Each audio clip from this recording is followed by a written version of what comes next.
Donc effectivement, on a parlé donc de la marraine de la soirée qui était Clémentine Lucine. Donc elle ne pouvait être là ce soir. Donc j'ai donc le plaisir d'accueillir Marian Malaquin, son entraîneur, qui va venir nous rejoindre sur le plateau. Bonsoir Marian. Bonsoir à vous.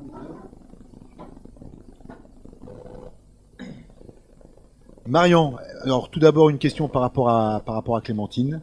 Pour les gens qui ne la connaissent pas, peux-tu nous faire un bref rappel de son très très grand palmarès? Pas de problème, Laurent. Clémentine, qui est originaire d'Annecy et qui s'entraîne depuis de nombreuses années sur le pôle France, ça fait plus d'une dizaine d'années qu'elle est sur la structure. Elle a aujourd'hui 29 ans, donc ça fait quasiment maintenant une douzaine d'années qu'elle est en équipe de France et qu'elle parcourt le globe pour sur tous les championnats et toutes les compétitions professionnelles. Et sur son palmarès, Clémentine, les principales choses qu'on peut dire, c'est qu'elle a été double championne du monde. Elle a été 12 fois, elle a glané 12 titres de championne d'Europe.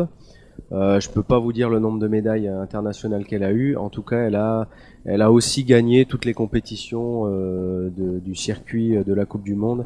Elle a gagné toutes les compétitions majeures qu'on peut imaginer dans la discipline. Et elle a aussi battu de nombreux records du monde.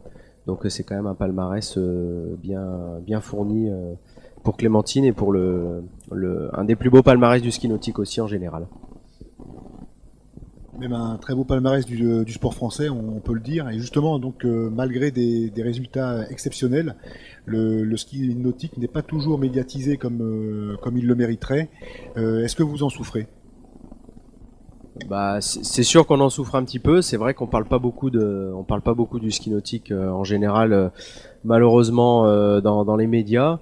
On avait eu la chance d'avoir Patrice Martin qui il y a quelques années encore avait su faire un peu parler de lui grâce à sa précocité et à un palmarès et une longévité exceptionnelle.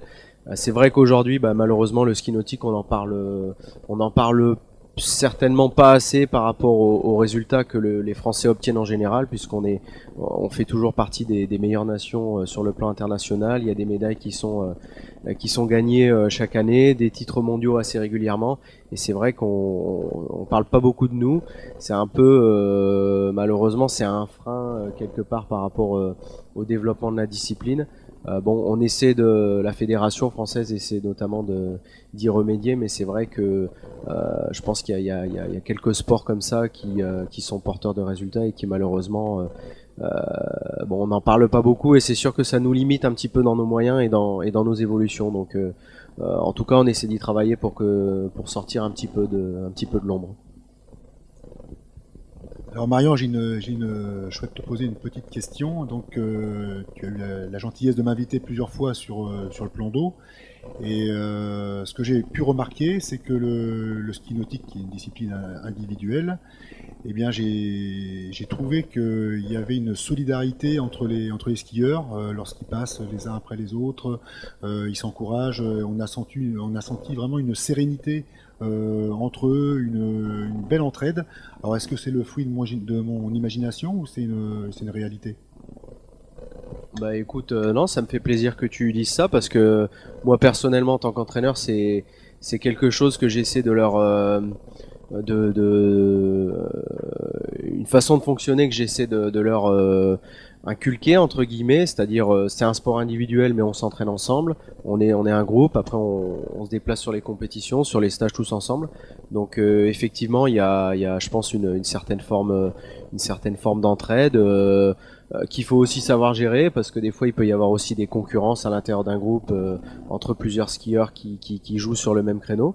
Mais effectivement, dans un sport comme celui-là, le fait de pouvoir s'entraîner avec un groupe qui performe, c'est quand même un plus indéniable, et c'est une des particularités du pôle ici, de pouvoir profiter de cet effet de groupe et de s'entraîner ensemble pour avancer plus vite, chose qu'on retrouve pas forcément facilement dans les autres structures. Donc c'est un point positif à mon sens. Ouais. Marian, dernière petite question pour revenir un petit peu sur effectivement la reconnaissance du ski nautique. Existe-t-il des perspectives par rapport aux Jeux Olympiques, car on sait tous que cette médiatisation, elle passe maintenant quasiment obligatoirement par cette compétition majeure. Eh ben, tout à fait. Alors la bonne nouvelle pour le ski nautique qui jusque-là était vraiment pas du tout dans le programme olympique, c'est que une des disciplines du ski nautique, à savoir le wakeboard en téléski, a été retenu dans la liste restreinte des sports qui pourront rentrer aux Jeux en 2020. Je crois qu'il y a 8 sports aujourd'hui qui sont en lice pour rentrer sur les Jeux Olympiques de 2020, et le wakeboard téléski, donc qui est une discipline gérée par la Fédération française de ski nautique, et en lice parmi les autres sports pour rentrer aux prochains Jeux Olympiques. Et ça, c'est une première qu'on n'avait jamais vu jusque-là. Donc effectivement, le verdict sera rendu en septembre 2013 à l'occasion d'un des congrès du CIO, et on espère vraiment que le wakeboard téléski sera retenu dans le programme des Jeux Olympiques de 2020, parce que je pense que ce sera vraiment un véritable élan supplémentaire pour le ski nautique en général, même si là c'est qu'une seule discipline qui est concernée, mais ce serait déjà un grand pas qui pourrait être franchi, donc on croise les doigts. Merci Marian, en tous les cas on vous le souhaite naturellement d'y parvenir. Alors cette première émission maintenant se termine. Gérard va revenir, apparemment il a quelques... C'est bien, c'est très bien d'avoir amené ça.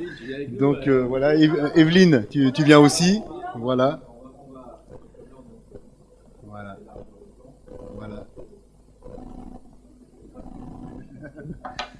On n'oublie pas le développement durable d'ailleurs. Hein. Le gobelet, en fait, si je l'ai amené, non, c'est dans le cadre. Allez, tu viens avec nous aussi, Gabriel, parce que bon, t'as pas été... Ah non, c'est fini, on est trop large. Bon, vous voyez, on essaye de faire... Ça marche le micro, oui, il y a du son. On essaye de faire au mieux. Donc, Evelyne est avec nous. Moi, je vais rentrer dans le champ. Voilà, c'est bon, voilà, tourne ta caméra. Il y en a une des deux, il faut tourner une des deux. On a un décalage. C'est laquelle qui filme? Non, c'est celle-là, regarde. Hop, voilà.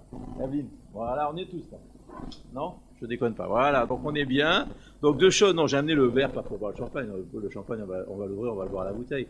C'est obligé. Non, le verre, c'est pour reparler quand même de développement durable. Un petit peu, on a oublié d'en parler. Une des actions du site, développement durable, et puis d'un événement qui va arriver au mois d'avril. Sud Aventure, troisième édition, je vais dire dernière, mais troisième édition ici sur le Crêpes. J'espère que ce ne sera pas la dernière. Et effectivement, c'est un événement qui est très orienté sur le développement durable et protection de notre environnement nature. Et puis, je crois que Laurent va pouvoir ouvrir la bouteille de champagne, non? Cette émission, c'était pas mal? Non? C'est sympa. Evelyne n'est pas convaincue, je vois sa tête, mais c'est pas grave, on verra. Voilà, allez. À très bientôt en tous les cas, à mercredi prochain.